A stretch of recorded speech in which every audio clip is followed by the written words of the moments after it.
C'était la grande nouveauté de ce Grand Prix de Monaco, 2 arrêts au stand obligatoires, une première en Formule 1, ou pas tout à fait, puisque c'était déjà arrivé assez récemment au Grand Prix du Qatar en 2023, où la FIA avait contraint les équipes à faire 3 arrêts au stand minimum.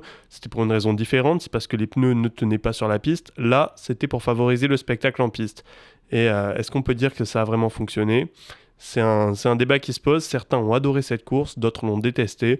On a assisté à un Grand Prix assez chaotique finalement, avec des stratégies plutôt variées, mais aussi des jeux d'équipe qui ont finalement aplani toutes ces stratégies décalées, puisque finalement, que ce soit les pilotes qui se sont arrêtés au premier tour ou ceux qui ont attendu le 70e tour, comme Kimi Antonelli de Mercedes, les écarts sont restés sensiblement les mêmes, et puis le top 10 n'a quasiment pas bougé, à l'exception de l'abandon de Fernando Alonso.